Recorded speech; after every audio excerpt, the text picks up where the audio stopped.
على ياسين حبيب الله صلاة الله سلام الله على طه رسول الله صلاة الله سلام الله على ياسين حبيب الله صلاة الله سلام الله على طه رسول الله صلاة الله سلام الله على ياسين حبيب الله صلاة الله سلام الله على طه رسول الله صلاة الله سلام الله على ياسين حبيب الله.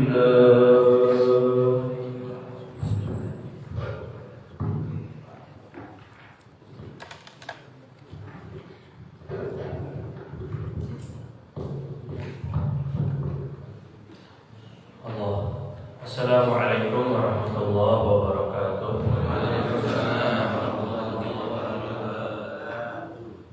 Alhamdulillahilladzi hadana li hadza wa ma kunna linahtadiya laula an hadana Allah. Asyhadu an la ilaha illallah wahdahu la syarika lah wa asyhadu anna sayyidana wa nabiyyana Muhammadan 'abduhu wa rasuluhu la nabiyya ba'dah. Allahumma shalli wa sallim wa barik wa karim wa tahannan wa tafawwal wa takarram ala sayyidina wa maulana Muhammad sallallahu alaihi wasallam wa ala alihi wa ashabihi wa azwajihi wa dhurriyyatihi wa atba'ihi ila yaumiddin, amma ba'du.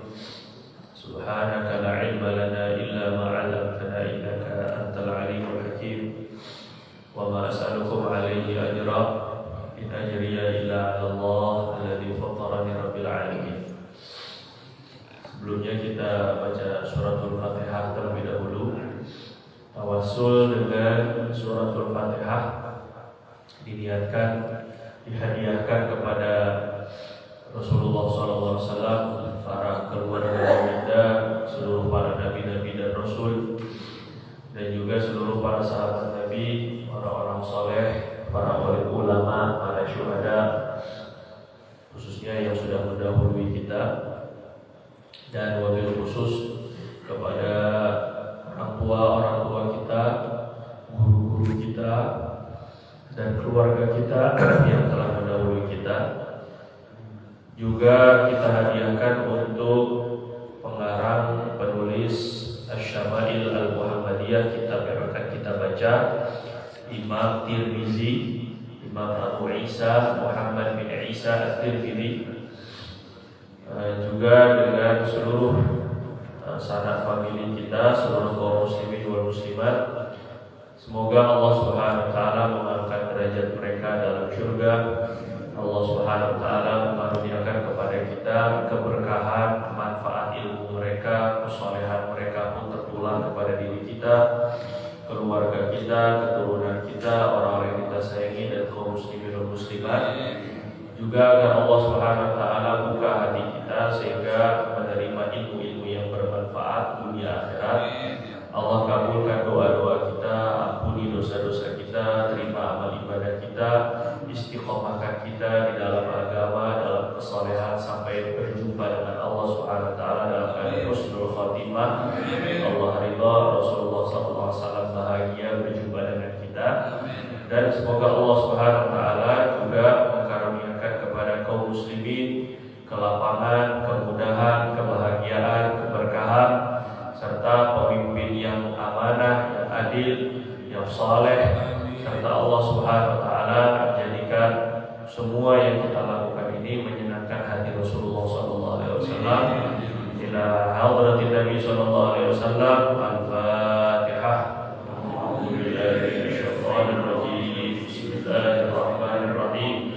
Alhamdulillah. Alhamdulillahi Rabbil Alamin Ar-Rahmanir Rahim Maliki Yawmiddin Iyyaka na'budu wa iyyaka nasta'in Ihdinas siratal mustaqim Siratal ladzina an'amta 'alaihim ghairil maghdubi 'alaihim waladdallin Ighfir li wa liwalidayya wa lil mu'minin. Sekarang 12 terlebih awal atau 11? Besok baru 12. Ya, alhamdulillah kita Allah sampaikan kepada bulan Rabiul Awal, dan sebagai bentuk sedikit ungkapan rasa cinta kita kepada baginda Rasulullah SAW, maka saya mengajak teman-teman jamaah yang khususnya yang ada di Cibinong untuk membaca kitab yang agung. Dan kitab itu disebut namanya kitab Syama'il Muhammadiyah, hadis-hadis mengenai segala hal yang berkaitan dengan Rasulullah SAW. Jadi ini sebagai tanda syukur kepada Allah, ungkapan rasa cinta kepada Rasulullah, serta niatnya juga untuk menambahkan rasa cinta kita kepada baginda. Jadi kalau sebahagian saudara-saudara kita tidak setuju dengan maulid, tidak setuju dengan membaca syair-syair pujian kepada baginda, maka ini kita baca hadis-hadis Rasulullah SAW langsung yang memang berkaitan seputar dengan Rasulullah SAW. Dan juga kitab ini tadinya berasal dari kitab Sunan At-Tirmizi. Jadi dalam satu bab khusus mengenai Syama'il Muhammadiyah, kemudian oleh ulama itu disendirikan, dipisahkan atau dibaca secara khusus, dipelajari secara khusus untuk meningkatkan rasa cinta kepada Nabi. Nah, kitab itu saya ringkas.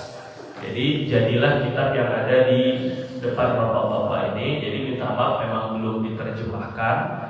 Jadi kitabnya Arab ya, semoga dikit-dikit mancung ya, karena bacanya kitab Arab gitu, lama-lama agak ke Arab-Araban gitu ya. Jadi agak mancung gitu. Nah, kita mulai kajian ini sebenarnya saya sudah mulainya dari hari Rabu kemarin, dan insya Allah selama 2 minggu ke depan kajian ini kitab ini rencana akan saya kaji sampai khatam selama 2 minggu sampai tanggal 18, kurang lebih nanti 18 penutupannya di Cibinong. Dan bapak-bapak yang mau mengikuti dari awal bisa tanya Ustaz Rahman untuk nonton di Facebook. Nah, jadi untuk mengikuti daripada awal agar sempurna pengetahuan kita dengan Rasulullah SAW. Jadi kemarin saya sebut dalam Al-Quran, orang-orang ahlul kitab itu mengenal Nabi sangat detail, Pak. Ya'rifunahu kama ya'rifuna abna'ahum. Mereka ahlul kitab orang Yahudi itu Nasrani sebenarnya sudah tahu tanda-tanda Nabi akhir zaman itu ada pada Nabi. Cuma karena ini bukan dari Bani Israel, jadi mereka nggak mau mengikuti. Jadi bukan satu keturunan gitu. Ya, biasanya para nabi itu dari Bani Israel, keturunan Nabi Yakub. Israel itu maksudnya Yakub. Israel itu artinya hamba Allah. Isra artinya hamba. Il itu Allah. Jadi Abdullah bahasa Arabnya hambanya Allah. Bahasa Ibrani-nya Israel. Dan itu adalah sebutan untuk Nabi Yakub bin Ishak bin Ibrahim. Ya, sehingga karena ini bukan dari Bani Israel, jadi sehingga mereka enggan untuk mengikuti Rasulullah SAW. Nabi dari jalur Nabi Ismail, bukan dari jalurnya Nabi Yakub bin Ishak. Yang membuat mereka enggak mau beriman itu hanya karena beda darah lah lebih kurang. Padahal wujudnya sama, Nabi Ibrahim juga kakeknya. Cuman itulah yang namanya fanatisme. Kalau bukan Habib nggak mau diterima. Misalnya kan kayak gitu, kadang-kadang sebagian orang kalau bukan dari Jawa, sesama Jawa saya nggak terima nasihat. Begitulah lebih kurang, itu nggak jauh beda sama seperti Bani Israel yang nggak mau beriman kepada Nabi saat ketika mereka sudah berbeda, karena mereka melihat Nabi berbeda keturunan. Tapi mereka tahu betul ciri-ciri, bahkan sampai tahu di mana Nabi hijrah, nanti lahirnya di mana, itu disebutkan. Dan dalam Al-Quran, ya'rifunahu kama ya'rifuna abna'ahum, orang-orang ahlul kitab Yahudi Nasrani itu mengenal Nabi seperti mengenal anak mereka sendiri. Gambarannya tuh kayak gitu. Jadi kalau orang-orang Yahudi dan Nasrani saja hanya dari kitab-kitab suci mereka bisa mengenal baginda seperti mereka mengenal anak mereka sendiri, gimana kita yang jadi umat? Gimana kita yang orang Islam nggak kenal dengan Nabi kita sendiri? Nah ini maka kita ingin sedikit banyak lebih kenal, makin cinta. Orang yang makin kenal dengan Nabi, makin cinta dengan Nabi. Nggak mungkin ada rasa cinta kalau nggak kenal. Tiba-tiba manggil orang saya, kan nggak mungkin. Kenal dulu kan, nggak mungkin kan? Nggak mungkin ada rasa cinta tuh, itu ngarang. Ya. Nah sekarang kita sudah sampai ke halaman 15. Bab mengenai tentang ubannya Rasulullah. Sampai ubannya itu diriwayatkan sama sahabat itu luar biasa ini ya, baginda itu. Di halaman 15, bukannya dari kanan Pak, 15 halaman. Nah itu. Babu majaa fi syaibi Rasulillah sallallahu alaihi wasallam. Bab mengenai riwayat yang datang mengenai tentang ubannya Rasulullah. Dan itu paragraf yang kedua. Sekarang paragraf yang kedua. Ya. An Anasin, daripada sahabat Nabi Anas bin Malik radhiyallahu taala anhu qala berkata, ma adattu fi raqsi Rasulillah sallallahu alaihi wasallam wa lihiyatihi, tidaklah aku menghitung, ma adattu, tidaklah aku menghitung fi raqsi Rasulillah, pada kepala Rasul sallallahu alaihi wasallam, wa lihiyatihi, dan jenggotnya, illa arba asyrata sya'ratan bayda, kecuali hanya ada 14 rambut putih. Sayyidina Anas bin Malik ini pembantunya Nabi, khidmat sama Nabi dari sejak Nabi datang ke Madinah sampai Nabi meninggal, itu 10 tahun. Khidmat itu melayan Nabi, dihadiahkan oleh ibunya Ummu Sulaim. Orang-orang pada ngasih ini ketika Nabi datang itu senang dengan Nabi, masing-masing ngasih hadiah. Nah ini Ummu Sulaim datang kepada Rasul ngasih anak. Rasul, ini anak saya, jadilah aja pembantu engkau. Pokoknya apa yang kau perintahkan aja di si Anas kecil. Ini Mas Anas, anaknya itu si Gibran. Itu lebih kurang begitu. Pokoknya ini Rasul, ini anak saya, ini buat melayan Nabi. Nah ketika itu Sayyidina Anas itu yang masih umur usia 5 tahunan, lebih kurang pada 5 tahunan atau kurang lebih seperti itu. Jadi 10 tahun bersama Nabi di Madinah itu melayan. Jadi orang, kalau Jawa itu ada namanya santri dalam. Nah jadi orang yang santri yang ngajinya itu di dalam rumah kiai. Jadi dia memang melayan baginda Sayyidina Anas. Jadi kata Sayyidina Anas, saya menghitung rambut yang ada di rambut putih, maksudnya uban yang ada di kepala dan di jenggot Nabi itu hanya sekitar 14 rambut. Loh, kok bisa? Kok bisa hitung? Berarti sedikit, terlampau sedikit ubannya Nabi. Jadi Nabi itu ubannya nggak banyak. Kemarin ada saya sampaikan riwayat Nabi SAW, ada uban di sudul, ini namanya sudul nih, di pelipis, sini ada sedikit, di janggutnya atau anfaqah dari sini ini ada sedikit, kemudian di rambutnya tuh ada. Nah ini setelah diteliti oleh Sayyidina Anas, yang berani ngelihat langsung mukanya Nabi itu anak-anak. Kalau para sahabat Nabi itu kalau ngeliat mukanya Nabi itu seger. Jadi kebanyakan itu nunduk begitu, gak berani. Jadi kalau Nabi lagi ngomong itu nunduk. Nah yang berani ngeliatin mukanya Nabi langsung tuh bocah. Tapi alhamdulillah karena anak-anak yang perhatian dengan Nabi, sehingga kita dapat riwayat yang kayak gini. Jadi wajar kalau Nabi itu awet muda, paham ya awet muda ya? Walaupun beliau dengan usia sampai 63 meninggal dunianya, berarti maknanya masuk ke Madinah itu usia 53. Berarti udah lumayan tua, tapi ternyata ubannya cuma 14. Nanti ada riwayat 20 kurang lebih. Ya kurang lebih, namanya hitungan kan nggak pasti sekali, bukan ngitungin 1, 2 itu kurang asam sama Nabi SAW. Kita melihatnya dari jauh ini ya, Sayyidina Anas itu melihatnya dari jauh. Jadi ketika dihitung itu kurang lebih 14. Ini menunjukkan Nabi itu awet muda. Nabi SAW katakan man syaba syaibatan fil Islam kanat lahu nuran yaumil qiyamah. Orang yang punya uban di dalam Islam, maksudnya orang tua yang beruban, orang Islam yang sudah beruban, itu nanti ubannya akan menjadi cahaya pada hari kiamat. Makanya, Masya Allah, ini yang punya uban banyak takbir, Allahu Akbar kan gitu kan. Alhamdulillah kita ya alhamdulillah. Saya sedikit banyak udah ada uban, padahal baru usia 30-an. Jadi awet Nabi SAW itu, walaupun beliau katakan demikian, ini untuk memberikan seperti hiburan lah kepada orang-orang yang sudah berubah, nggak perulah merasa muda, kayak gitu lebih kurang maksudnya ya, tahu diri kan ada gitu ya.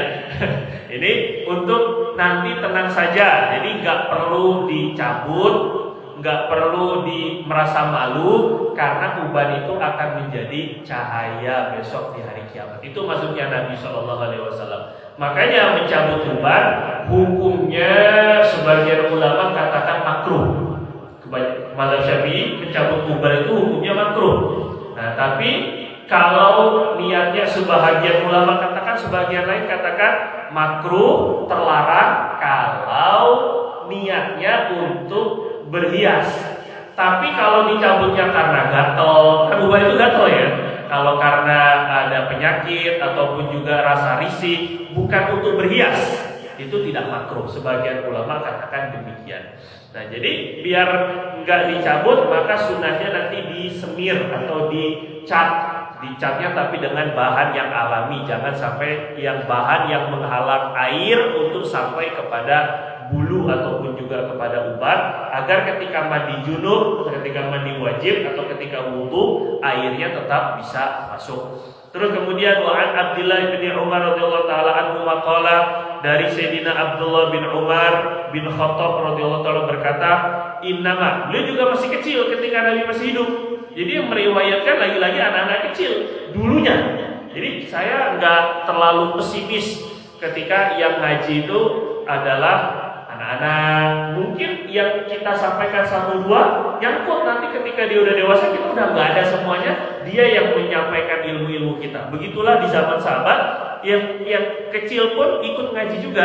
Jadi Sayyidina Abdullah bin Umar ini radhiyallahu taala anhu qala berkata, innama kana syaibu Rasulillah, hanyalah ubannya Rasulullah sallallahu alaihi wasallam nahwan min 20 sya'ratan bayda.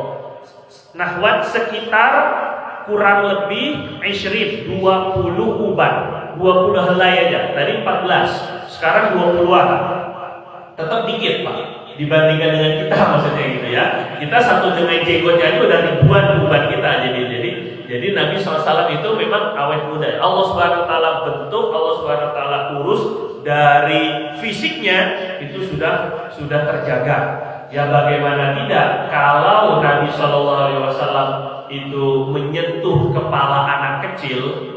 Ada riwayat namanya Sa'id bin Yazid radhiyallahu taala anhu, ketika beliau dibawa oleh bibinya sakit ini sama Nabi, didoakan, dielus kepalanya, didoakan agar sembuh, kemudian diminumkan air bekas wudhu, sisa wudhunya Nabi diminumkan, barokah.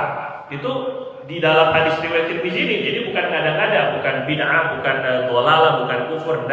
Jadi ketika itu kata Sayyidina Sa'id bin Yazid, ketika beliau sudah tua, itu kepalanya itu tetap hitam yang diusap oleh Nabi. Bagian yang dulu masih kecil pernah diusap oleh Nabi, ternyata rambutnya tetap hitam. Yang lainnya putih, tapi bagian atas itu yang diusap oleh Nabi tetap hitam. Jadi kalau orang yang diusap saja sekali saja ternyata nggak ubanan sampai tua, apalagi Rasulullah SAW sendiri. Itu maksud saya ini ya. Dan banyak cerita seperti itu. Abu Mahdurah juga seperti itu. Sayyidina Abu Mahdurah muadzin Rasulullah SAW di Mekah. Jadi di Madinah Sayyidina Bilal, di Mekah Sayyidina Abu Mahdurah radhiyallahu taala anhu, sahabat Nabi yang azan di Mekah. itu juga sama, masih kecil diusap oleh Nabi, ternyata sampai tua nggak ubanan. Yang diusap oleh Nabi itu nggak ubanan. Nah, jadi apalagi yang punya tangan, kalau yang diusap aja kayak gitu, gimana Rasulullah SAW sendiri. Wa ani bin Abbas radhiyallahu taala anhuma qala Abu Bakar ya Rasulullah. Kata Sayyidina Abu Bakar berkata, wahai Rasul, qad syibta. Engkau ubanan, engkau sudah mulai beruban, qad syibta ya Rasulullah. Jadi ya namanya sahabat, seperjuangan, kawan, kadang-kadang kita, Pak udah mulai keriput mah begitu misalnya gitu, Pak kok agak gemukan. Itu menunjukkan ini sebagai bentuk apa? Rasa inas, rasa nyaman karena dekat, akrab. Jadi Pak kok kayaknya agak lebih kurusan gitu, lebih kurang. Jadi baginda Abu Bakar pun juga demikian. Ya Allah, kok ubanan, aneh begitu seolah-olah. Qala kata Nabi SAW, yang membuat saya syayyabatni, yang membuat saya beruban, surat Hud, Waqiah, Mursalat, Amma yatasaalun, An-Naba, dengan At-Takwir, Idza syamsu kuwirat. Ada 5 surat yang membuat saya ubanan. Apa hubungannya baca Quran dengan ubanan? Jadi ternyata uban itu menurut baginda karena terlampau banyak fikir, terlampau banyak pikiran. Nah, Nabi nggak mikirin utang, Nabi nggak pusing mikirinnya kayak kita, cicilan belum dibayar, ataupun besok makan apa, atau mau kawin lagi susah, enggak, bukan. Nabi nggak mikir kayak begitu, bukan. Yang Nabi pikirin itu ahwal, keadaan umat nanti bagaimana, selamat nggak mereka. Nah, ketika membaca surat 5 ini, di dalam 5 surat ini menceritakan tentang huru hara hari kiamat, Waqiahnya, Mursalatnya, surat Hudnya, Amma yatasaalunnya, menceritakan huru hara hari kiamat. Dan Nabi terlampau memikirkan umat sehingga sampai beruban. Jadi ubannya Nabi itu karena mikir umat. Maka siapa yang ingin ikut sunnah fikir, nah, namanya sunnah fikir. Kalau sunnah perbuatan ada, sunnah pakaian bisa, tapi sunnah akhlak mungkin. Tapi sunnah fikir ini jarang dianut oleh sebagian besar umat Islam. Sunnah apa yang dipikirkan oleh Nabi? Umat. Maka kalau kita ingin mengikuti sunnah fikiran Nabi, fikirkan juga orang lain. Bagaimana agar umat ini selamat di dunia, selamat juga di akhirat. Bahagia di dunia, bahagia juga di akhirat. Bertemu yang belum sholat, ajak yang biar bagaimana dia juga sholat. Bertemu dengan yang masih maksiat, juga dirayu agar bagaimana berhenti daripada maksiat. Begitulah fikir umat. Kalau nggak bisa pun minimal doa. Ya Allah, sebagaimana Engkau bahagiakan mereka di dunia dengan kemaksiatannya, bahagiakan mereka dengan surga, dengan ampunan-Mu. Itu juga doa daripada kita. Itu sunnah fikiran Rasulullah SAW. Berikutnya an Abi Rimfah At-Taimi Rabah, daripada Sayyidina Abi Rimfah radhiyallahu taala anhu, ataitun Nabiya sallallahu alaihi wasallam. Kata beliau, aku pernah mendatangi Nabi. Wa ma'i ibnun li, bersama saya ada anak saya bawa anak laki-laki saya kepada Nabi. Senangnya sahabat itu ya, mendekat kepada Nabi dan ngajak anak bertemu dengan Nabi. Nah, kita juga begitu. Jadi Imam Ghazali dulu saat ketika masih kecil suka diajak ke majelis-majelis para ulama. Nah, kita juga sama. Kalau kita menginginkan anak kita soleh, yang memang sekiranya bisa sekali-sekali lah, walaupun gak tiap hari, kita datangkan, kita hadir, kita ziarah silaturahim ke ulama, ke orang soleh, kita minta barokah beliau, minta doa daripada beliau untuk anak keturunan kita. Begitulah Sayyidina Abi Rimfah. Fa'araituhu, saya perlihatkan anak saya kepada Nabi. Saya perlihatkan anak saya kepada fakultu lamma ra'aituhu, maka aku katakan kepada anak saya ketika saya melihat Nabi, hada Nabiullah. Ini nabi. Ini nabinya Allah. Jadi mata kamu melihat Nabi, mau begitu lebih kurang. Yang kamu lihat di depan kamu ini Nabi, bukan orang sembarangan. Masya Allah. Ini diperkenalkan ini anaknya kepada Nabi. Wa alaihi thauban akhdaran. Ketika itu, kata Sayyidina Abu Rinta, Nabi itu sedang memakai 2 pakaian hijau. Nah, ini salah satu pakaian yang disukai Nabi, warnanya itu warna apa? Warna hijau. Jadi warna hijau itu menunjukkan kesuburan, ketenangan, itu warna hijau. Jadi Nabi dan juga di dalam Al-Quran sundusin khubur, pakaian ahli surga itu sundus, sutra, khubur, hijau. Sutra hijau itu adalah pakaian Rasulullah SAW, pakaian para ahli surga. Maka Nabi pengen ikut-ikut. Sutranya nggak dipakai, sutra nggak boleh, itu dilarang oleh Nabi. Kita nggak boleh laki-laki pakai sutra. Cuma hijaunya itu mirip-mirip. Nah, jadi kita dianjurkan untuk mirip-mirip dengan ahli surga. Jadi kira-kira ya, kita sekarang udah di surga belum? Belum, tapi kita ingin agar dunia kita jadi surga sebelum surga. Kita ingin agar digolongkan bersama penghuni-penghuni surga, maka mirip-mirip dengan ahli surga itu bagus. Jadi kita ahli surga, mereka bicaranya bagus. Mereka suka memberi salam, kita pun juga suka memberi salam. Kalau ahli surga, mereka pun juga memakai pakaian hijau, Nabi juga pakai pakaian hijau. Itu penghuni surga. Walahu sya'run qad alahu syai'. Beliau memiliki rambut yang sudah ada ubannya. Wa syaibuhu ahmar, dan uban beliau berwarna merah. Kenapa warnanya merah? Karena Nabi warnai.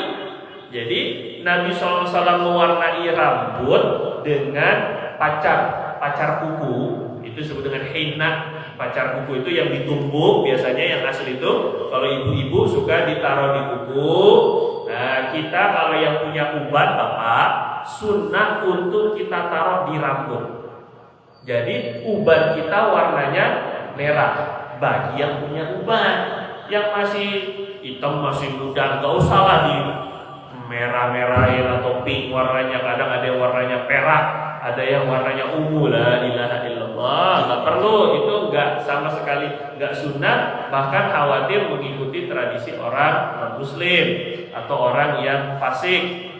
Jadi ini mengikuti Nabi pakai warna merah tadi itu. Jadi pakai warna merah untuk lelaki yang sudah beruban hukumnya apa? Sunnah. Jadi sunnahnya begitu. Dan usahakan tidak berwarna hitam. Ya, karena banyak larangan dan juga sebagian besar ulama mengatakan, atau ulama mazhab Syafi'i khususnya mengatakan bersemir rambut warna hitam hukumnya makruh, tapi makruh tahrim, makruh dosa, makruh tapi dosa. Gitu ya. Nanti ada babnya. Ansimak halaman berikutnya, halaman 17. Ini karena kita daurah namanya kajian intensif, jadi ada targetnya sebenarnya. Ansimak ibni Harbin radhiyallahu taala anhu qala qila li Jabir bin Samurah. Ada orang berkata kepada sahabat Nabi namanya Jabir bin Samurah radhiyallahu taala anhu, "Akana fi raqsi Rasulillah sallallahu alaihi wasallam syaibun?" Apakah ada di rambut Rasulullah, di kepala Rasulullah itu uban? Apakah ada uban di kepala Rasul? Ya, nanyanya aneh-aneh kan? Ada nggak uban ya? Untuk apa? Padahal kalau nggak tahu pun nggak dosa. Tapi itulah sahabatnya, dan itulah tabi'in, ingin lebih kenal dengan Nabi. Jadi uban pun ditanyain lagi. Qala, kata Sayyidina Jabir, kata sahabat Nabi Jabir ini, lam yakun fi raqsi Rasulillah SAW syaibun, tidak ada di kepala Rasulullah uban illa sya'ara, kecuali beberapa helai rambut saja, fi mafriqi raqsi, di belahan rambutnya. Jadi Nabi kemarin di antara sisirannya, di antara cara menyisir Nabi kemarin itu adalah dibelah. Jadi Nabi membelah rambutnya. Kadang-kadang beliau sadel membelakangin semua rambutnya, nggak ada belahan rambut, belakang semuanya. Kadang-kadang beliau mengikuti sebagian orang non muslim pun beliau membelah rambutnya. Nah, di belahan rambutnya itulah ada uban, jadi di tengah lebih kurang ya. Idza dahana warahunna duhnu, apabila beliau idahana memakai minyak, biasanya suka pakai minyak zaitun. Nah, ini juga sunnah meminyaki rambut dengan minyak zaitun.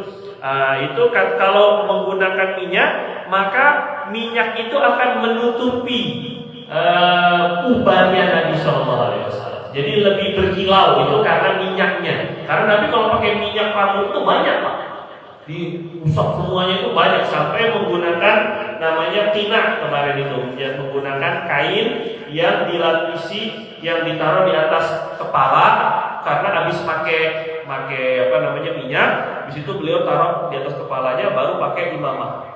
Gitu di atas kepala, biar imamahnya atau kopiahnya nggak kotor, karena minyak nggak warna kuning, nggak berwarna kuning, itu namanya tina.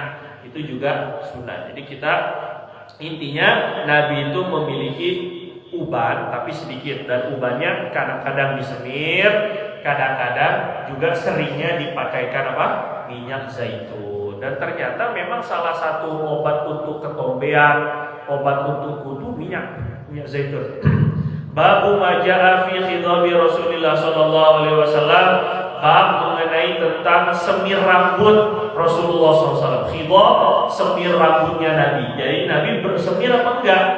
Kalau kata Anas bin Malik, sahabat Nabi Anas bin Malik dalam riwayat sebelumnya, Nabi rambutnya enggak sampai perlu disemir. Tapi apakah Nabi disemir? Ternyata ada riwayat Nabi juga menyemir rambutnya. Anil Jahdamah. Ini Jahdamah nama orang. Dari seorang perempuan sahabat Nabi namanya Sayyidatuna Jahdamah, imro'ati ibni Bishr ibnil Khusosiyah, istri daripada Bishr. Jadi ini ada sahabat Nabi namanya perempuan namanya Jahdamah. Qala, dia berkata, menceritakan, ana ra'aitu Rasulullah. Aku melihat Rasulullah SAW yakhruju min baitih, keluar dari rumahnya, yanfudu ra'sahu wa qad irtasala.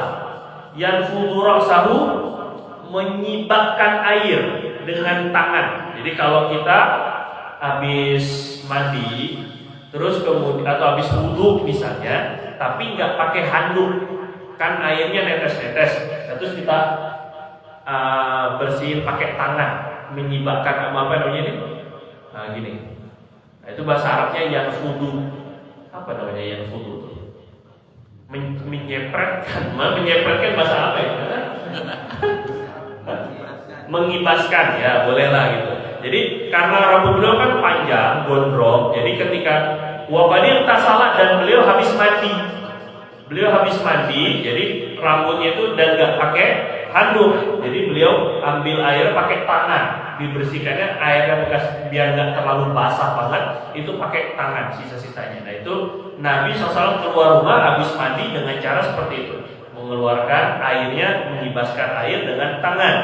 Wa bi ra'sihi rad'un min hinna'in aw qala radhun, dan di kepala beliau itu banyak sekali hina.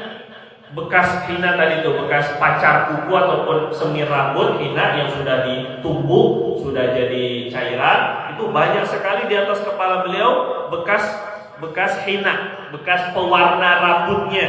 Jadi kelihatan sekali ketika beliau mengibaskan airnya itu jadi berwarna kemerah-merahan.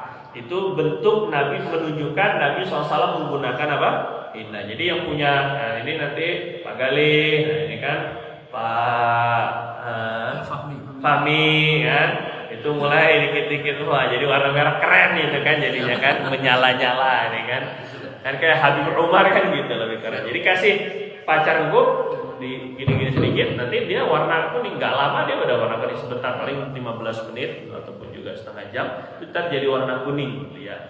Dan nggak perlu malu juga nih kayak jago, enggak ayam jago lah, mau apa lah, enggak. Nah, itu sunnah Nabi SAW. Jadi kita nggak boleh sinis, nggak boleh berpandangan buruk. Nah, tapi ingat ya Pak ya, boleh sunnahnya mewarnai kalau nggak kuning merah.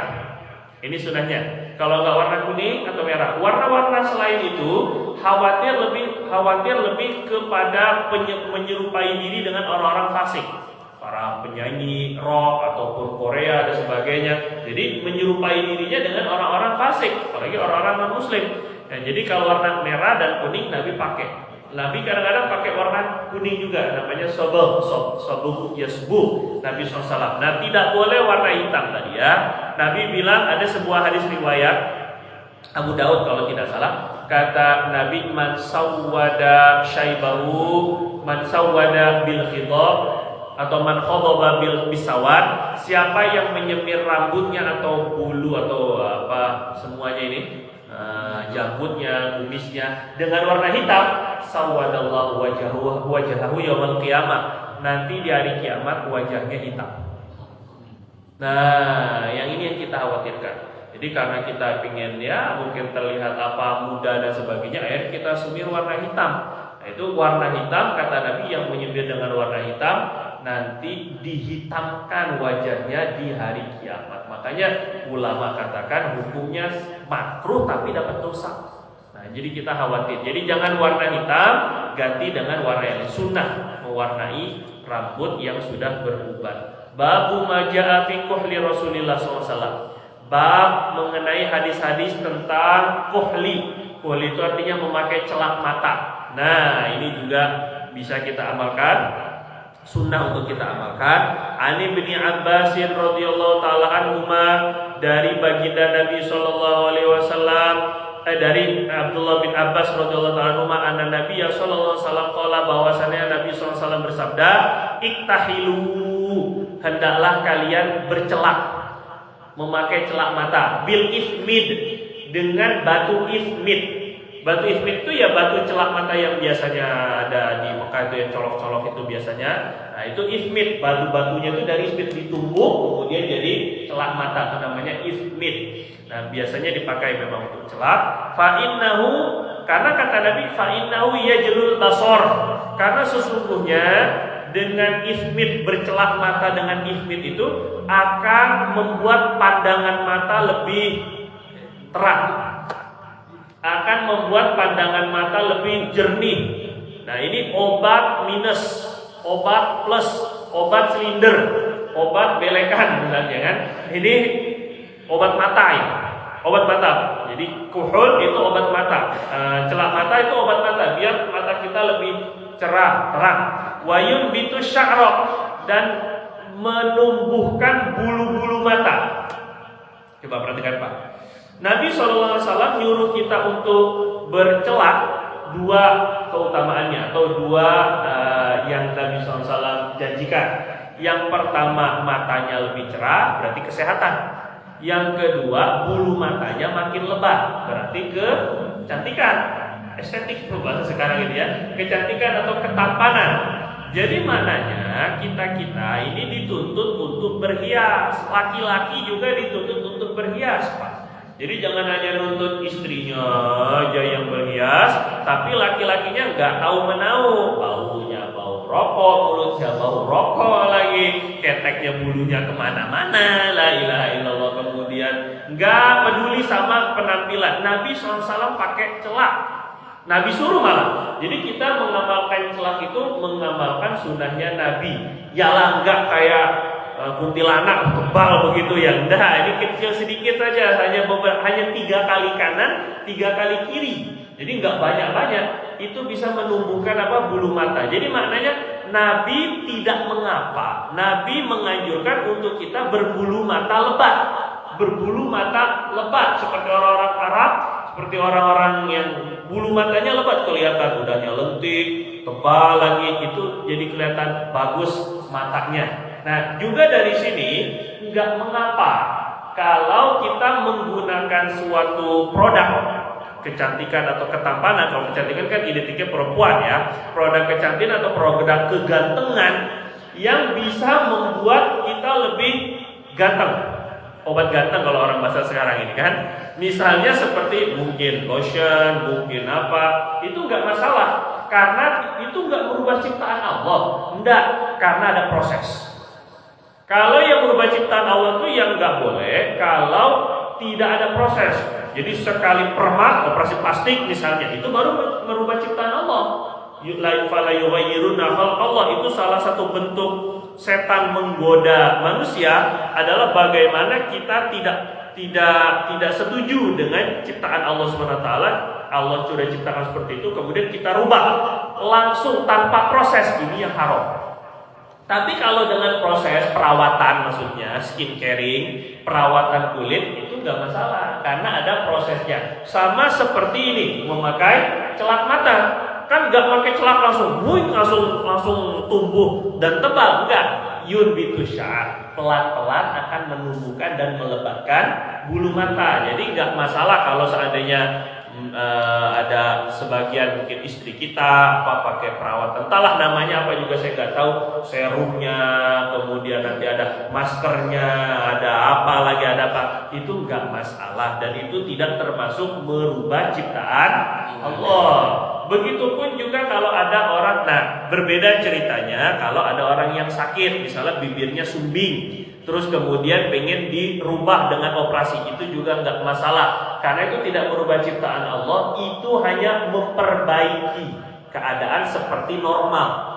Ya paham ya Pak ya? Jadi bukan merubah ciptaan Allah. Jadi udah sumbing aja nggak boleh dirubah, bukan. Itu sakit, jadi boleh dirubah. Sama seperti misalnya giginya ada yang munculnya di mana, di gusi. Kadang-kadang sebagian ada yang nongolnya tuh di gusi. Boleh nggak dicabut? Apa itu akan merubah ciptaan Allah? Enggak semua dihukumi merubah ciptaan Allah. Kalau bentuknya itu tidak normal, kita balikin ke yang normal, itu tidak merubah ciptaan Allah. Jelas ya Pak ya? Kita hanya merubah kepada bentuk yang normal saja.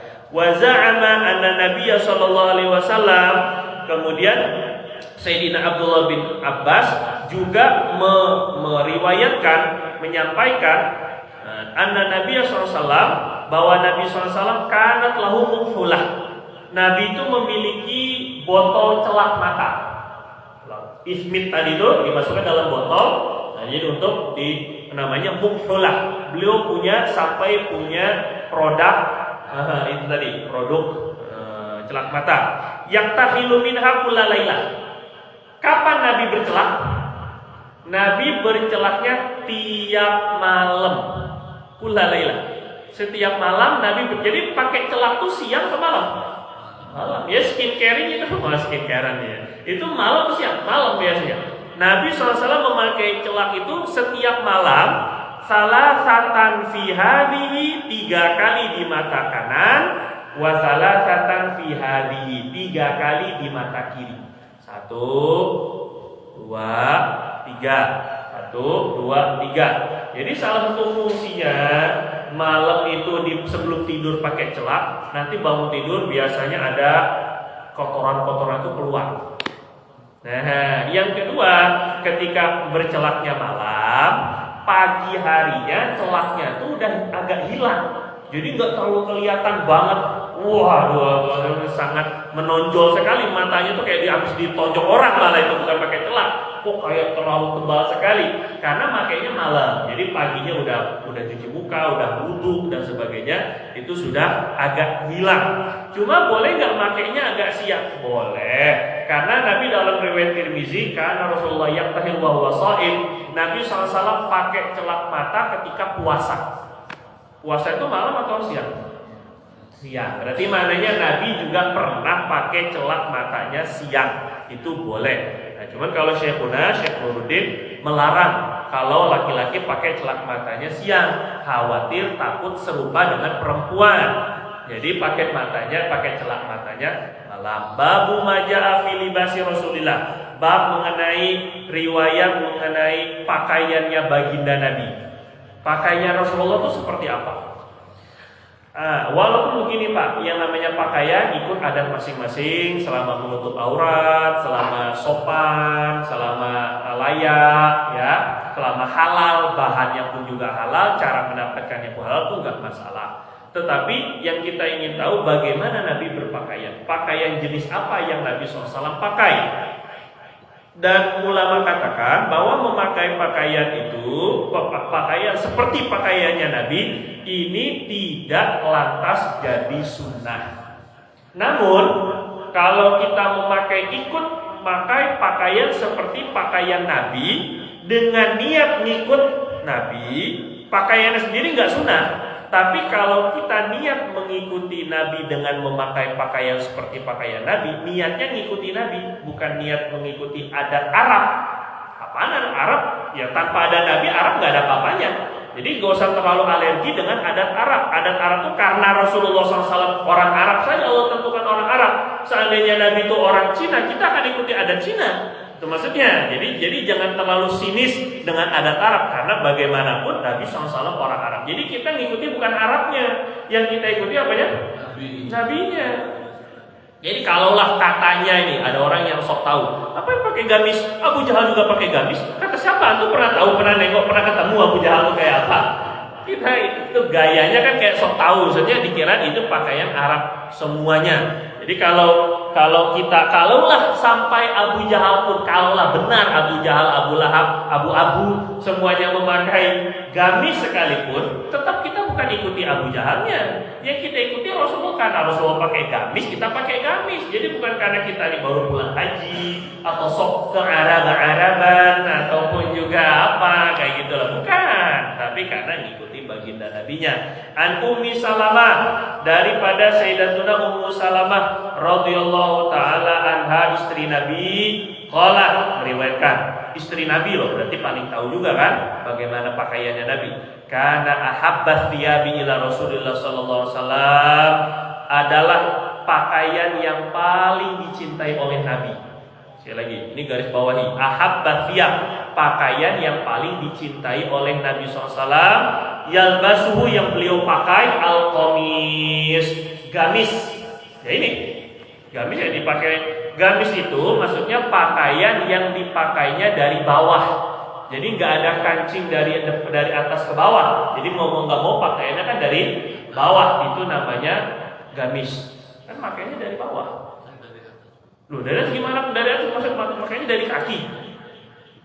Oh, dari atas kepala maksudnya. Pakaian dari bawah pakaian maksudnya. Kan pakaiannya dari bawah maksudnya pakainya. Bukan pakaian dari kaki. Ini kan itu pakai rok itu nantinya. Ya, ini pakaiannya dari kepala. Iya, pakaian memang dari kepala. Tapi bagian bawah pakaian itu maksudnya. Nah, pakaian itu disebut gamis. Menunjukkan begini, Pak. Kata-kata asyam, pakaian yang paling dicintai. Berarti maknanya orang Arab ketika itu enggak semuanya pakai gamis. Gamis itu hanya salah satu dari fashion pakaian orang ketika Arab ketika itu. Jadi enggak semuanya pakai gamis. Itu sok tahu kalau dibilang Abu Jahal, Abu Lahab itu pakai gamis juga, sok tahu. Itu mah karena korban film-film The Messenger atau apa segala macam film-film Arab itu ngeliatin, wah Abu Lahab dan Abu Jahal pakai gamis juga. Itu karena itu korban film. Padahal nggak semuanya pakai gamis. Apa buktinya? Buktinya pakaian yang paling disukai. Berarti ada beberapa jenis pakaian. Seandainya pakaian yang ketika itu adalah semuanya gamis, tentu nggak perlu ada kata-kata paling disukai. Bisa dipahami nggak kira-kira Pak ya? Kata-kata paling disukai berarti ada beberapa jenis pakaian. Nah, pakaian jenis yang paling Nabi suka itu adalah gamis. Jadi pakai gamisnya nggak sunah, iya. Tapi ketika pakai gamis, niatnya ngikuti Nabi, niatnya itu yang bikin dapat pahala. Kira-kira jelas nggak Pak? Ya minimal Pak, pakaian yang seperti ini minimal sandarannya ujungnya kepada Nabi. Jadi itu maksudnya. Sekarang pakai pakaian apa saja boleh, bebas Bapak. Yang penting tadi untuk aurat halal dan seterusnya. Tadi kan ada kaidahnya, yang penting yang wajib-wajib terpenuhi. Cuma begini, untuk kita pakai pakaian, misalnya kita pakai dasi, sanatnya, sambungannya kemana dasi? Dasi diriwayatkan dari siapa? Siapa pertama kali pakai dasi? Nah itu maksudnya. Apakah paham ya maksudnya Pak ya? Sambungannya itu ujungnya ke siapa? Kan nggak ada sambungannya. Kesiapannya nggak jelas, tapi kalau gamis jelas. Dulunya Nabi pernah pakai gamis dan Nabi paling suka pakai gamis. Maka jangan sinis dengan pakaian gamis. Nggak mau pakai gamis nggak apa-apa, nggak jadi masalah. Nggak mau ke Arab-Araban nggak masalah. Kok juga nggak ada yang memaksa untuk dia pakai gamis. Cuma tidak boleh kita sinis dengan orang yang mau pakai gamis karena dia tahu bahwa ini yang dipakai oleh Rasul. Itu maksudnya saya ya Pak ya. Terus kemudian berikutnya halaman 19. An Asma binti Yazid radhiyallahu taala qalat kana kummu qamisi Rasulillah sallallahu alaihi wasallam ila rusghi. Tadi pakainya pakai gamis. Sekarang gamisnya bentuknya bagaimana? Lengan pendek atau lengan panjang? Nah, itu dia. Kata Sayyidatuna Asma radhiyallahu taala anha, kana kummu adalah lengan baju gamisnya. Kum itu artinya lengan baju. Lengan baju gamisnya Rasul itu ilar rusri, sampai ke pergelangan tangan. Jadi maknanya lengan panjang atau lengan pendek? Panjang. Lengan panjang. Tapi boleh nggak pakai yang lengan pendek begitu? Boleh, nggak masalah Pak. Yang penting tutup aurat. Kalau perempuan ya nggak boleh, jelas itu auratnya semua. Karena sebagian riwayat Nabi saat ketika berdoa sampai kelihatan ketiaknya. Nah, ini berarti membuktikan bahwa Nabi itu pakainya agak pendek. Kalau pakaiannya agak panjang, tentu nggak bakal mau begini-gini nggak bakal kelihatan tuh, nggak bakal kelihatan ketiaknya. Kecuali yang gede kayak dulu Rama Aipama dulu bahasa lama banget yang kayak begitu mungkin. Tapi kalau yang normal itu nggak bisa kelihatan ketiak walaupun doa sampai ngangkat tangan. Nah, sebagian riwayat ketika Nabi angkat tangan kelihatan ketiaknya. Ini menunjukkan bahwa gamisnya kadang-kadang pendek. Ya jelas ya Pak ya. Terus an Muawiyah bin Qurra an abihi radhiyallahu taala anhuma qala ataitu Rasulullah sallallahu alaihi wasallam. Kata Sayyidina Qurra, aku pernah mendatangi Rasulullah SAW fi rahtin min Muzainah. Ketika itu saya bersama satu kumpulan, satu jamaah dari suku Muzainah, linubayi'ahu. Saya ini bersama orang-orang suku Muzainah untuk membaiat Nabi. Baiat itu janji setia, ingin mengikatkan diri dengan Nabi SAW. Wa inna qamisahu lamutlaq. Dan sesungguhnya gamis beliau ketika kami ingin menjumpai Nabi lamutlaq, terbuka. Gamis beliau terbuka, kancingnya. Qala zirru qamisihi mutlaq. Qala maksudnya zir ini kancing gamisnya terbuka. Jadi kadang-kadang Nabi pakainya santai, enggak terlalu resmi amat, agak kebuka. Ya, maksudnya yang enggak setiap waktu, maksudnya enggak waktu sholat apa sih, enggak. Ya ketika biasalah kan pakai gamis, kemudian santai berjumpa dengan sahabat-sahabat, ya panas lagi ya dibuka lah, enggak masalah. Jadi kadang-kadang membuka kancing niatnya mengamalkan sunnah, gitu jadinya, jadi kan sampai begitu maksudnya kan. Kadang-kadang ada yang ini betul-betul rapi, ini kalau lagi formal sekali nih, ini formal sekali ini kan. Tapi kadang-kadang Nabi SAW buka, nggak jadi masalah. Lamutlah gamis beliau terbuka seperti ini, terbuka ininya, kancingnya. Nah ini juga bisa diamalkan sunnah. Berarti maknanya Nabi pakai ada kancingnya nggak? Ada berarti. Paham ya Pak ya? Berarti menunjukkan gamisnya pun ada kancingnya. Jadi bukan berarti kancing itu adalah suatu perkara yang bid'ah. Fa'adakhaltu yadi, kata Sayyidina Qurrah, aku memasukkan tanganku, coba ini, sampai berani memasukkan tangannya. Saking Rasulullah terlalu humble, terlalu ramah kepada orang, sampai Sayyidina Qurrah, saya masukin tangan saya fi jaibi qamisihi, di lubang leher. Jaib itu lubang leher gamisnya. Masukin dari belakang. Jadi bukan masukin ke depan sini, bukan, masukin ke belakang. Kan Nabi buka begini tuh, kebuka kancingnya kan. Nah, saya masukin tangannya dari belakang kerah baju itu namanya jaib kalau bahasa dulu. Kalau bahasa sekarang jaib itu kantong.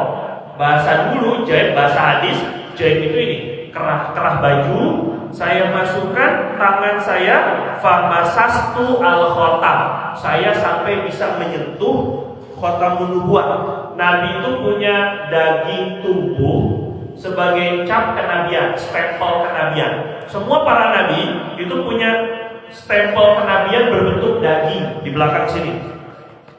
Ada daging tubuh. Nah, ini udah penjelasannya sudah ada di bab sebelumnya. Itu menyentuh dari belakang gamisnya sampai bisa menyentuh khotamun nubuwah, stempel kenabian itu dari belakang.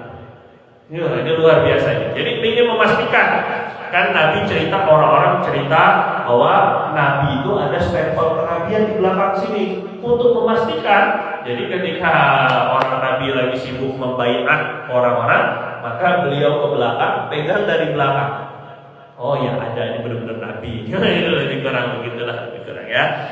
Jadi maknanya yang kita mau ambil, Nabi kadang-kadang pakaian ini gamisnya, kancingnya kebuka. Itu santai ya. An Anas bin Malik, hadis berikutnya, An Anas bin Malik radhiyallahu ta'ala anhu anna Nabiy sallallahu alaihi wasallam kharaja, dari Anas bin Malik bahwasanya Nabi SAW keluar rumah. Ketika beliau keluar rumah, wa huwa yattaqiu ala Usamah bin Zaid, beliau bersandar atau dituntun oleh Usamah bin Zaid radhiyallahu anhu. Ada sahabat Nabi namanya Zaid bin Harisah. Ini mantan anak angkatnya Nabi.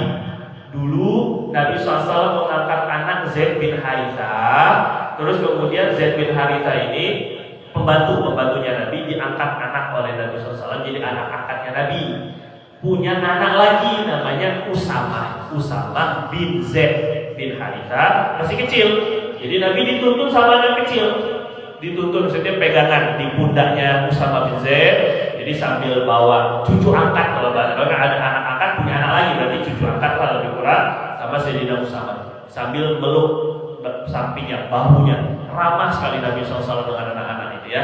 Sampingnya sambil yataki namanya, bersandar tangannya di Usamah bin Zaid. Alaihi thawbun qitri. Ketika Nabi keluar rumah itu, Nabi memakai pakaian qitri. Qitri itu pakaian daripada Yaman. Dia ada satu jenis pakaian kainnya dari Yaman. Jadi made in Yaman.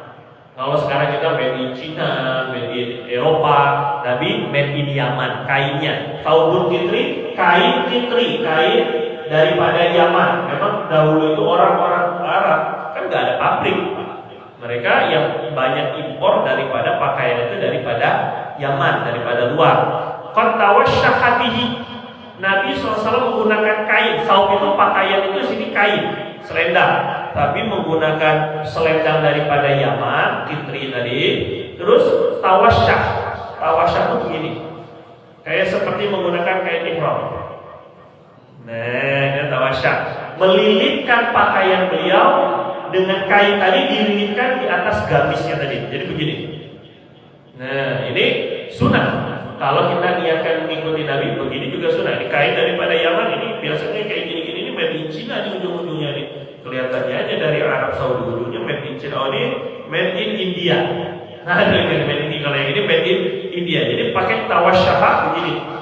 Ke tangan-tangan kayak orang ihram, tangan kanannya dibuka, tangan kirinya, bahu kanan dibuka, bahu kirinya ditutupi kain. Nah, ini seperti orang ihram, seperti ini. Nabi SAW. Fasolah bihim, kemudian jadi imam.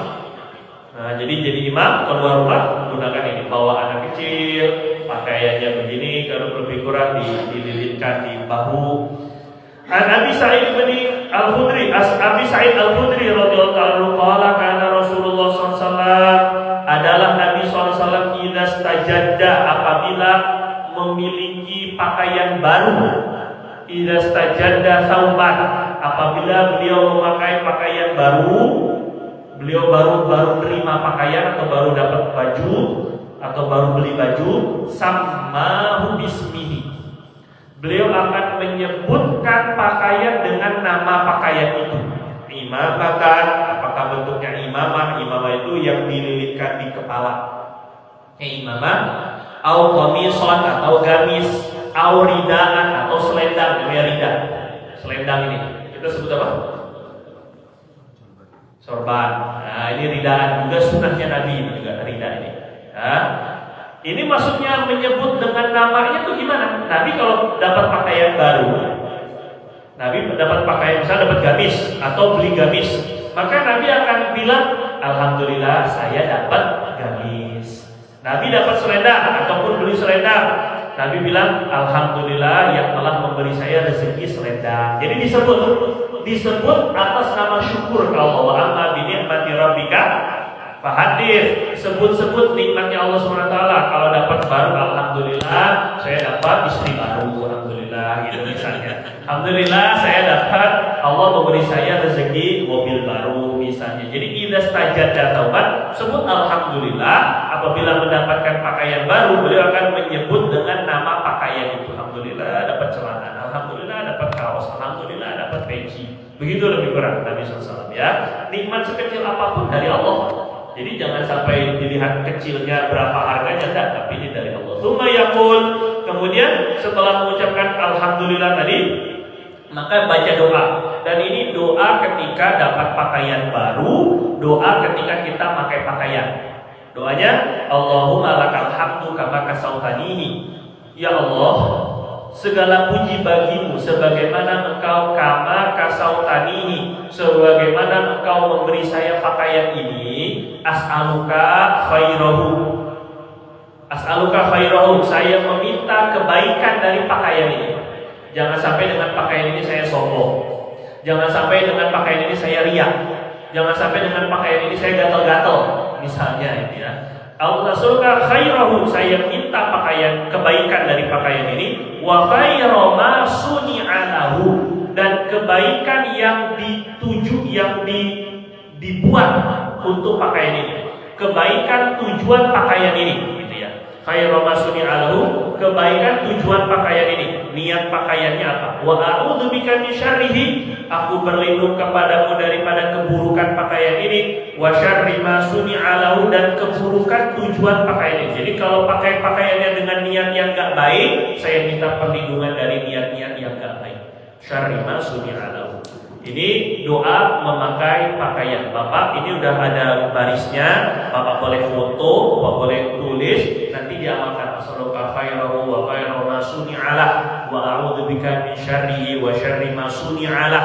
Itu doa ketika kita mau pakai pakaian. An Anas bin Malik radhiyallahu ta'ala anhu qala, dari Anas bin Malik berkata, kana ahabba thiyabi ila Rasulillah sallallahu alaihi wasallam, adalah pakaian yang paling disukai oleh Rasulullah SAW yalbasuhu, yang beliau pakai al-hibarah. Al-hibarah tadi pakaian yang paling disukai Nabi apa? Gamis. Sekarang riwayatnya ada riwayat agak berbeda. Pakaian yang paling disukai Nabi adalah al-hibarah. Hibarah itu adalah burun, selendang-selendang daripada Yaman. Hibarah itu selendang dari Yaman yang bergaris-garis warna merah. Ada merah-merahnya, tapi garis-garis saja, motif, ada motifnya warna merah. Itu namanya hibarah. Nah, ini kadang-kadang bentuknya itu kutun itu kain katun warna hijau. Nah, ini warna hijau, terus kemudian ada motif merahnya. Kain selendang warna hijau dan ada merahnya, ada motif merahnya. Itu disebut dengan hibarah. Nah, dari Yaman selendangnya. Jadi Nabi suka pakai gamis, Nabi juga pakai selendang, suka pakai selendang. Atau bentuk kainnya kain hibarah warna hijau, kemudian ada motif merahnya, dibikin jadi gamis. Jadi nggak ada perbedaan antara dua riwayat ini. Bentuk jenisnya jenis gamis. Nah, itu bentuk kainnya kain hibarah. Tadi hibarah itu tadi kain katun warna hijau dari Yaman, ada motif merah kemerah-merah atau garis-garis merahnya gitu ya.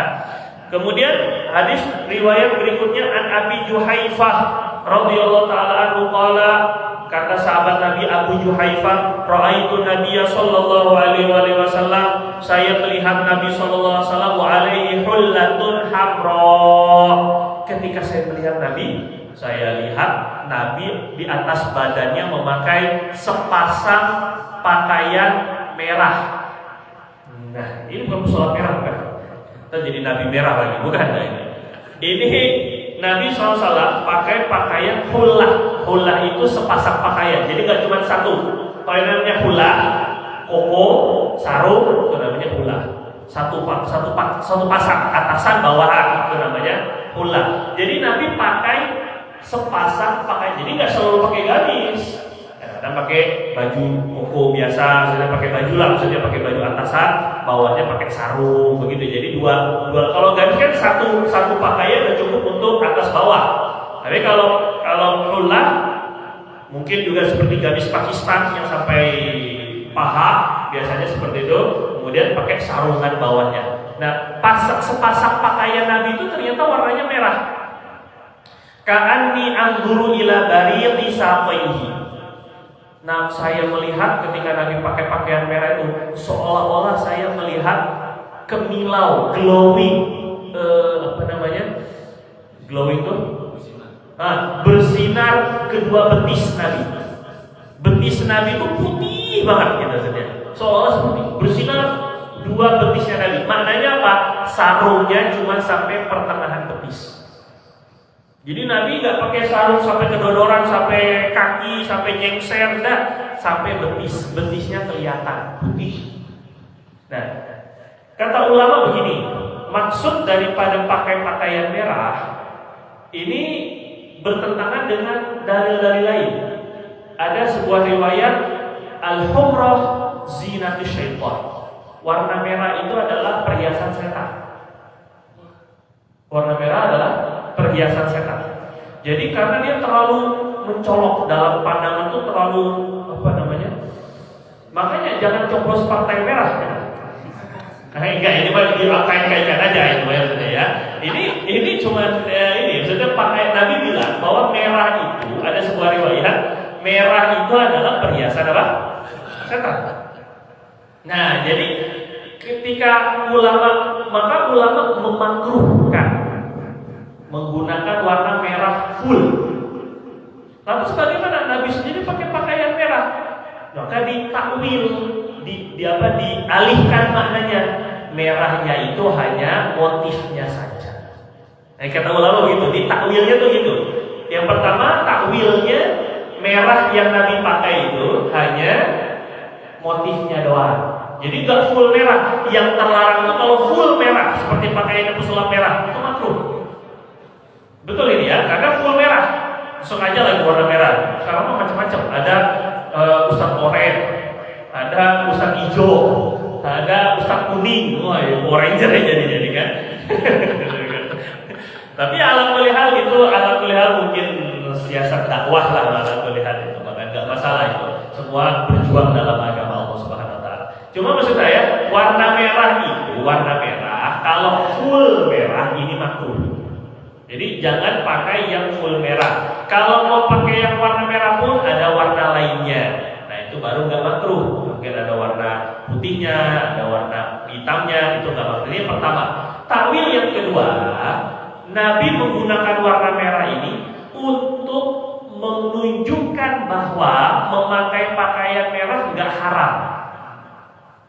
Jadi hanya ingin menurunkan hukumnya yang tadinya terlarang, takutnya dianggap haram oleh sahabat. Akhirnya Nabi pakai warna merah, biar dia nggak haram. Maknanya larangannya hanya makruh, nggak sampai dapat dosa. Itu takwil yang kedua. Nah, takwil yang ketiga tadi bahwa merahnya itu hanya bentuk motifnya saja. Jadi bukan full merah ya. Dia pakai warna merah itu Nabi kurang senang. Jadi kata ada seorang sahabat Nabi pakai warna merah, Nabi bilang apa ya? Pokoknya ini nggak bagus gitulah, lebih kurang Nabi SAW katakan nggak bagus. Kemudian berikutnya dari Sayyidina Abi Rimsah radhiyallahu taala anhu qala, aku melihat Nabi, ra'aitun Nabiyya sallallahu alaihi wasallam, aku melihat Nabi sallallahu alaihi wasallam wa alaihi burdani akhdaran. Aku melihat Nabi memakai dua kain hijau. Ada Nabi pernah warna hijau. Jadi enggak putih terus enggak. Nabi enggak begitu juga. Kadang-kadang pakai pakaian berwarna juga, enggak masalah. Nah, itu Bapak pakai warna merah sarungnya enggak apa-apa gitu karena ada kotak-kotaknya lah begitu maksudnya. Oh, ini setan itu enggak begitu. Enggak perlu begitu Bapaknya. Ya, ada kotak-kotaknya jadi enggak full warna merah. Sekali-kali pakai warna merah enggak jadi masalah. Tapi enggaklah juga merah bunga-bunga yang menjijikan juga kan, kayak kan bapak-bapak pakai bunga-bunga lagi kan. Kadang-kadang warna hijau. Jadi kita kalau pakai warna hijau niatnya mengikuti Nabi. Dan tadi mengikuti ahli surga ya. An Qailah binti Makhramah, hadis berikutnya halaman 21. An Qailah binti Makhramah radhiyallahu taala anha qalat, ra'aitu Nabiyya sallallahu alaihi wasallam, aku pernah melihat Nabi, kata Sayyidina Qailah. Wa alaihi asmal mulayyatain. Aku melihat Nabi sedang mengenakan pakaian asmal itu kain yang gede, mulaah asalnya asmal itu dia pakaian yang asmal itu pakaian yang sudah lusuh asmal. Jadi pakaian yang enggak baru, enggak bagus amat, udah lama, pakaian yang udah lama. Mulai ini yang kedua pakaiannya itu besar, kainnya besar. Jadi atasan agak lusuh, bawahan juga lusuh. Sederhana saja. Kadang-kadang Nabi pakai pakaian yang baru, ya kadang-kadang kalau pakai Nabi itu nggak punya pakaian banyak, satu atau dua aja. Dan kebanyakan sahabat-sahabat Nabi pun juga demikian. Makanya paling banyak kebanyakan sahabat itu punya pakaian cuma dua helai. Jadi kadang ganti, nanti cuci satunya. Dan sudah kering pakai yang harus satu cuci, begitu lebih kurang, hanya dua helai.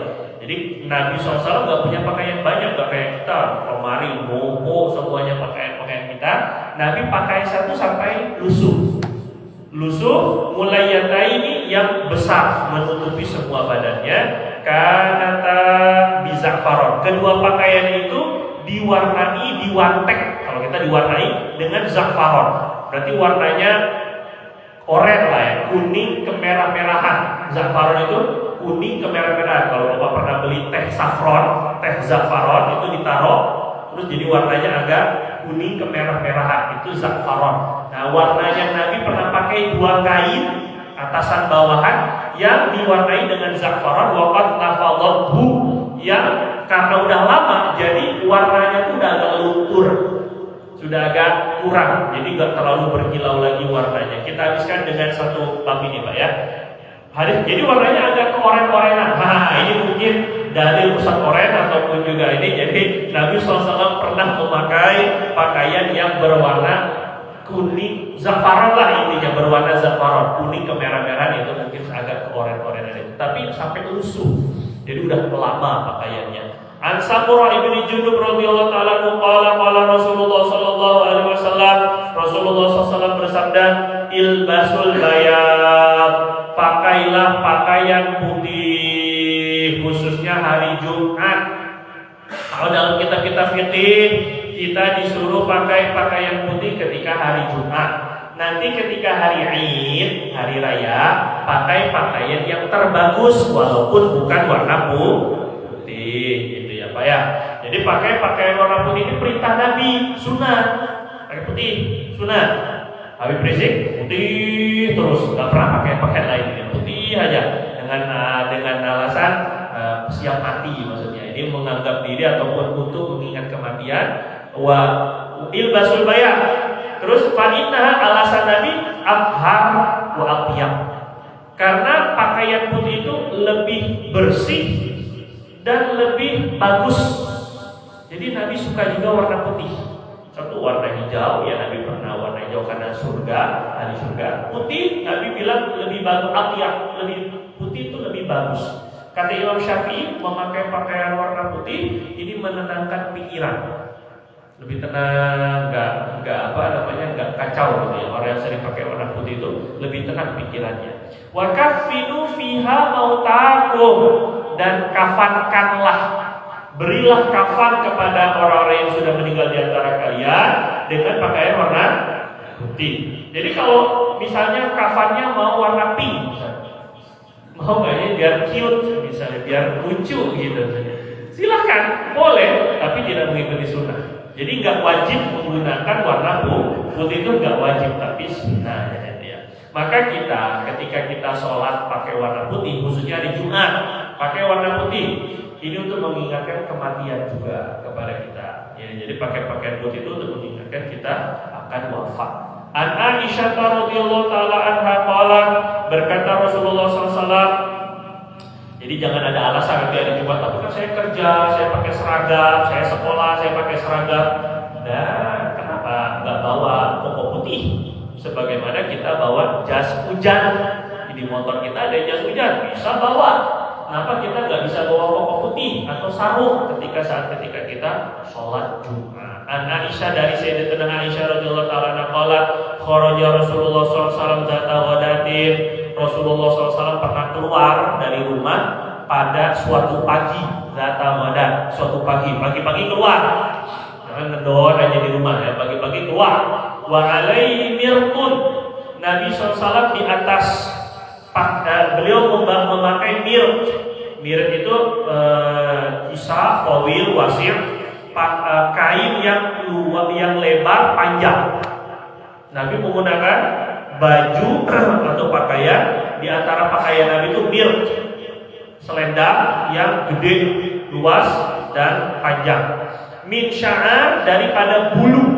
Dalam riwayat lain ini bulu, maksudnya bulunya tuh sudah sebahagian disamak, dihilangkan, sebahagiannya masih ada bulu untuk penghangat, ya kan?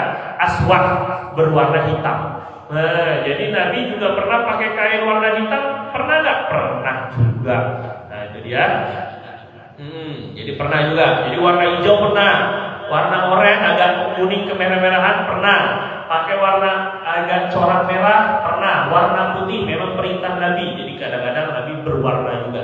Anil Mughirah bin Syu'bah radhiyallahu taala anhu, dari Mughirah bin Syu'bah anna Nabi sallallahu alaihi wasallam labisa jubatan rumiyah.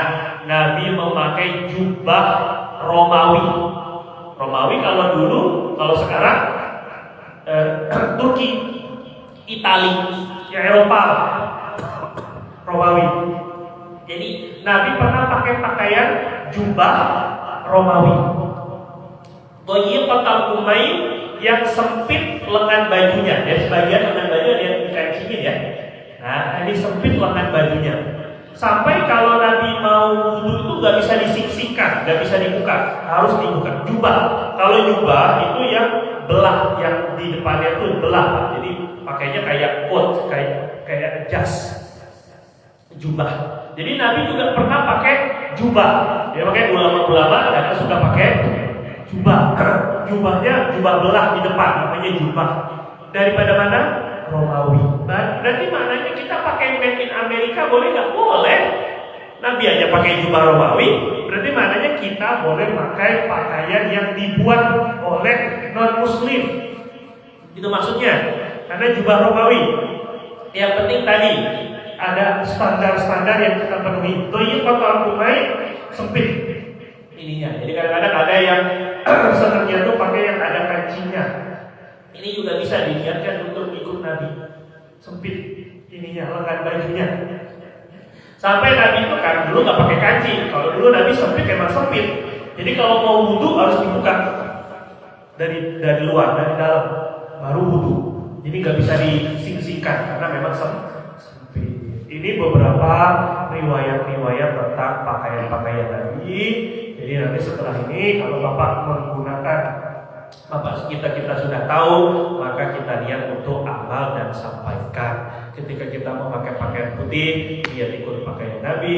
Kita pakai jubah, kita niat ikut Nabi. Kita pakai gamis, kita niat ikut Nabi. Begitulah seterusnya, sehingga berpakaian kita pun dapat pahala dan jadi ibadah insya Allah.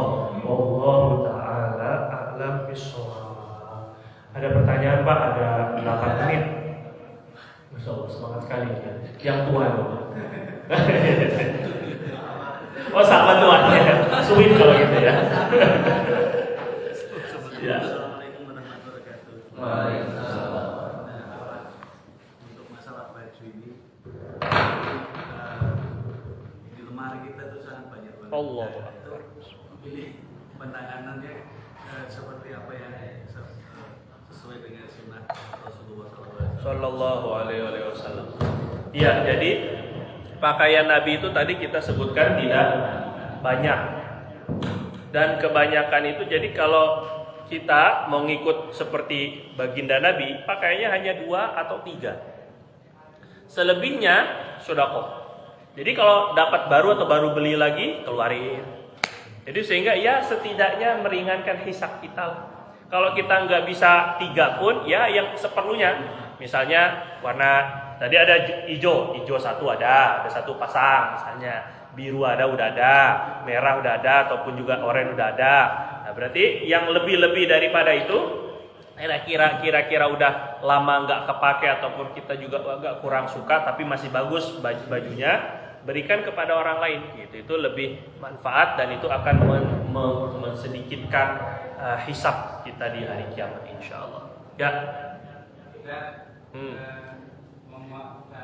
Memotong habis rambut kepala dan kumis itu gimana?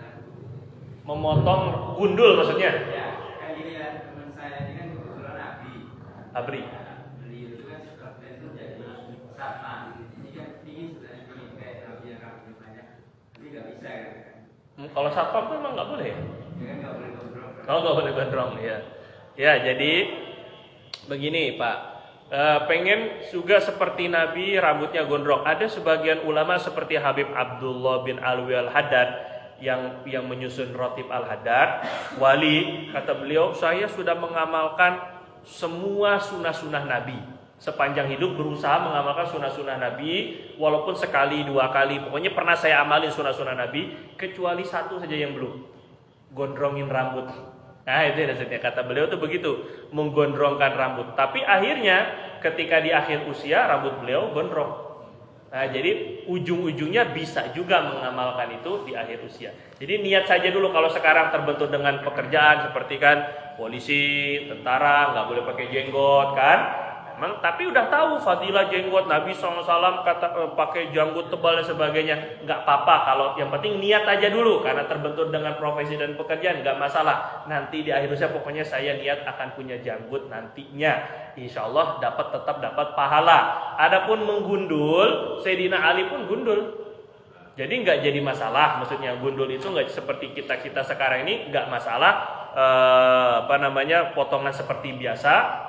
Itu tidak berarti makruh atau menyalahi sunnah Nabi, tidak. Jadi Sayyidina Ali dulu menggundul, kata beliau, saya ini rajulun kuntu rajulan madza, saya suka keluar air madzi. Jadi kalau tegang sedikit sama istri, enggak ngapa-ngapain juga, tapi keluar cairan. Kalau orang tegang itu seperti syahwat, tapi nggak sampai puncak, tuh ada cairan namanya madzi. Nah Sayyidina Ali sering keluar itu, gitu, gampang keluar itu maksudnya. Jadi saya nanya kepada Nabi, minta tolong kepada sahabat Nabi yang lain, karena malu nanya langsung ke Nabi, maka beliau suruh sahabat Nabi yang lain untuk bagaimana ini kondisi saya. Jadi kata Nabi, hanya cukup mencuci kemaluan. Nah tapi kata Sayyidina Ali, saya ini takut juga kalau mandi junub, takut ada bahagian yang nggak kena air. Karena sebab Nabi bilang orang yang mandi junub kemudian masih tersisa junubnya, Allah akan azab, Allah akan siksa yang bagian yang nggak kena mandi air junub tadi itu. Nah jadi kata Sayyidina Ali, karena saya takut, saya gundul rambut saya potong habis biar tidak menyusahkan ketika mandi junub. Jadi nggak masalah kalau seandainya potong rambut. Tapi kadang-kadang pun juga setengah kuping, kadang-kadang sekuping, kadang-kadang seleher, kadang-kadang sebahu. Kemarin riwayat-riwayatnya sudah kita baca, itu beberapa riwayat rambut Nabi. Tapi orang yang rambut pendek nggak masalah. Cuma begini Pak, yang masalah adalah yang dilarang Nabi mencukur namanya koza. Koza itu, jadi Nabi pernah ada anak kecil dicukur sama bapaknya, atasnya enggak, atau sebagian dicukur sebagiannya enggak, ya seperti mungkin anak pang apa segala macam, digundul botak, atasnya enggak, kayak gitu. Ya yang kayak gitu namanya koza. Nabi bilang itu hukumnya makruh, nggak sampai haram memang. Nabi SAW melarang jangan sampai koza. Nabi SAW bilang, ya ima ihlik kullah au utrukhu. Kalau mau gundul semuanya silakan. Kalau mau dipotong, potong semuanya atau dibiarkan semuanya. Jadi jangan sebagian botak, sebagian ada ini. Tapi kalau hanya memendekkan kayak kita sekarang ini, bukan botak tapi memendekkan aja, yaitu nggak masalah, itu nggak makruh, insya Allah nggak termasuk koza. Adapun kumis, kan Bapak tadi nyanyi kumis ini sebagian riwayat Nabi SAW memotong saja pakai siwak, digunting pakai gunting. Jadi yang penting kumis itu sunnahnya kita potong tidak yang menutupi bibir. Nah, dipotong. Nah, sekali gini. Nah, ini. Jadi biar nggak semuanya. Ini riwayat. Ada juga riwayat Nabi dalam hadis ahfush syawarib, ahful liha wa ahfush syawarib. Hendaklah kamu membiarkan jenggot tumbuh dan menghilangkan kumis. Ada riwayat ahfu, menghilangkan kumis. Jadi ada dua riwayat, ada dua pendapat ulama. Pendapat ulama mengenai kumis, ada sebagian yang hanya memotong saja, dan itu perintah Nabi asalnya, khusus syawarib, hanya motong, jadi nggak dihilangin semua. Ada sebagian ulama yang menganjurkan seperti yang seperti ini. Jadi hilang semuanya kumisnya. Itu juga ada perintah Nabi, pendapat Imam An-Nawawi. Jadi maknanya boleh dua, memotong atau menghabiskan semuanya. Sunnah hukumnya. Justru malah kalau untuk gundul itu mubah hukumnya. Bapak silakan. Ya. Waalaikumsalam warahmatullahi wabarakatuh. Saya mau menanyakan ini Ustaz. Kalau misalkan jamaah kebetulan tidak memakai peci, pas kebetulan itu apakah itu melanggar sunnah? Ya. Kalau dia pada saat di masjid. Oke. Ya, masalah peci ya. Peci itu kolansuah ataupun juga peci. Ini apakah hukumnya sunnah atau tidak? Hukumnya sunnah. Menurut Imam An-Nawawi dalam kitab Minhajul Talibin, orang yang sholat dianjurkan, disunahkan untuk pakai pakaian sempurna. Khudzu zinatakum inda kulli masjid. Allah Subhanahu wa taala perintahkan hendaklah kalian pakai perhiasan kalian ketika masuk masjid. Jadi kata Imam An-Nawawi, selayaknya ketika kita sholat kita sempurna memakai peci, kopiah, memakai imamah, apalagi untuk yang ulama. Imamah itu lilitan yang di atas kepala, pakai gamis, pakai jubah, pakai celana sirwal, celana panjang dalamannya, pakai sarung, itu sempurnanya, tambah pakai selendang. Jadi berapa pakaian itu sudah tuh? Peci, lilitannya lagi 2, kemudian dalaman gamisnya 3, dalaman sarungnya 4, tambah celana lagi, dalam celana lagi. Jadi kalau sarung doang khawatir nanti ada sesuatu yang itu ya jadinya. Kemudian jubah lagi tambah ini selendang. Nah, jadi kurang lebih ada 6 atau 7 pakaian disunahkan oleh Imam An-Nawawi rahimahullah taala. Ini diambil dari hadis-hadis tadi. Nah, jadi kalau nggak pakai peci apakah hukumnya makruh? Nah, ini tidak. Gitu ya, tidak sampai hukumnya makruh, tidak sampai. Namun kurang adab saja. Kurang sopan, tapi nggak sampai makruh atau sampai lagi haram, enggak, cuma kurang adab. Yang Nabi larang itu sampai terbuka ini, la yusalliyanna ahadukum wa huwa kashifu atiqaihi au kama qala Nabi SAW. Jangan kalian sholat dalam keadaan bahunya terbuka. Jadi pakainya cuma ini. Dulu sahabat saking nggak punya bajunya apa, satu kain ya buat atasan dan bawahan. Jadi kayak apa itu kan? Ya gede begini. Kemudian mungkin kayak pakai kemben atau pakai itu ya lebih kurang. Nah, Nabi larang itu jangan di sini. Ini tetap ditutup. Bahunya ditutup. Begitu lebih kurang. Nah, jadi tidak sampai kepada makruh tapi tidak kurang sopan lah kalau seandainya ini. Tapi baiknya kita pakai peci yang dilipat. Nanti kalau seandainya kita sudah selesai sholat kita lipat lagi, masukkan lagi dalam kantong atau motor. Wallahu taala a'lam bishawab. Subhanakallahumma bihamdika asyhadu an la ilaha illa anta nastaghfiruka wa natubu ilaik. Lebih kurangnya saya mohon maaf. Assalamualaikum warahmatullahi wabarakatuh.